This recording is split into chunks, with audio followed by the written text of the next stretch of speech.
সেদিন পৃথিবীটারে কাঁপিয়ে দেয়া হবে, পুরো পৃথিবী নড়ে চড়ে উঠবে, টাওয়ারগুলো ভেঙে খান খান, পাহাড়গুলো ভেঙে দুমড়ে মুচড়ে যাবে, মানুষগুলো বিক্ষিপ্ত পতঙ্গের মতো নিক্ষিপ্ত হবে, সাগরের পানির মাঝখানে দাউ দাউ দাউ দাউ দাউ দাউ করে আগুন জ্বলতে শুরু করে দিবে।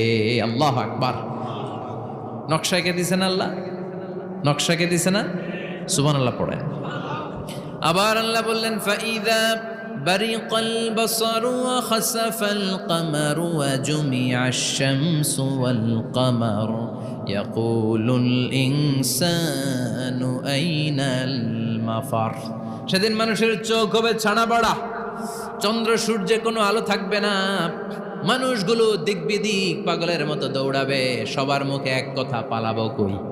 পালানোর জায়গা আছে নাকি শুধু বাংলাদেশের এই সাইডটাতেই কিয়ামত হবে? সৌদিতে আর হবে না? হ্যাঁ, আমেরিকায়? আমেরিকায় কেমনে হবে? ওদিক তো ডোনাল্ড ট্রাম্প থাকে। হ্যাঁ, আমেরিকাতেও হবে, জাপানে হবে, ইন্ডিয়াতে হবে, গোটা বিশ্বে একসাথেই কাপাকাপি আর এই ধ্বংসলীলা শুরু হয়ে যাবে। চিৎকার করে বলেন ঠিক কিনা? আল্লাহ বলেন ইয়াউমা নাতুইস সামা কাতাইয়িস সিজিল্লি লিল কুতুব। আকাশ আর আকাশ থাকবে না, কাগজ যেমনি আমরা এরকম ফোল্ড করে ফেলি, ভাঁজ করে ফেলি, মন চাইলে কাগজকে যেমনি আমরা এরকম হাতের মধ্যে গুটিয়ে নেই, সেদিন আকাশটারে হাতের মধ্যে গুটিয়ে নিবে কে? মানুষগুলো পাগলের মতো দৌড়াবে। কেউ থাকবে টয়লেটে, কেউ হসপিটালে, কেউ মাজারে, কেউ বাজারে, যে যেখানে থাক, শুরু হয়ে যাবে কিয়ামতের এই ভয়াবহ দৃশ্য। দুধের বাচ্চাকে রেখে দিয়ে মা দৌড়ে পালাবে। দুধের বাচ্চা রেখে মা কোথাও যায়? কলিজার টুকরা এটা। অনেক গর্ভবতী মহিলা থাকবে এই কিয়ামতের সময়ে, যাদের পেটের ভেতরে 2 মাসের বাচ্চা, 3 মাসের বাচ্চা, অপরিপক্ক অপরিণত, বাচ্চাটা এখনো বড় হয় নাই, কোনো বাচ্চার হাত পা এখনো হয় নাই।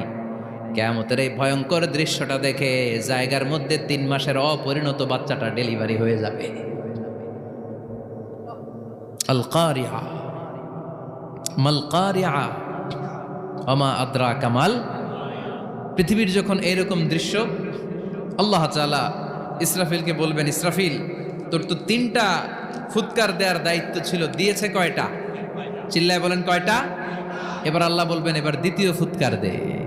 কয় নাম্বার ফু দিবে?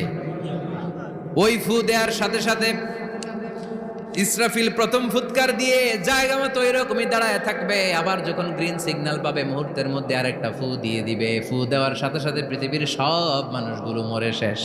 কেউ থাকবে? থাকতে পারবো আমরা? থাকার জন্য আসছি। একদিন মাটির ভেতরে হবে ঘরে মন আমার, কেন বান্ধ দালান ঘর, প্রাণ পাখি উড়ে যাবে পিঞ্জর ছেড়ে, ধরা ধামে সবই রবে তুমি যাবে চলে, বন্ধু বান্ধব যত মাতা পিতা দ্বারা সুত সবই হবে তোমার পরে মন আমার, কেন বান্ধ দালান ঘর, একদিন মাটির ভেতরে হবে ঘরে মন আমার, কেন বান্ধ দালান ঘর। ঠিক কিনা? এই গানের কথামালাটা খুব সুন্দর না? আখিরাতের রিমাইন্ডার আমাদেরকে দেয়। এই যে দুনিয়া দুনিয়া, টাকা পয়সা আরো লাগবে, আরো কামাবো, এটাতে আমার হবে না, আরো চাই আরো চাই। এই প্রতিযোগিতা, এই কম্পিটিশন, ওর 5 তলা আমার লাগবে 7 তলা, ওর আছে 20 লাখ আমার লাগবে 30 লাখ, প্রতিযোগিতা আছে না নাই? এগুলো আমাদেরকে পাগল বানায়।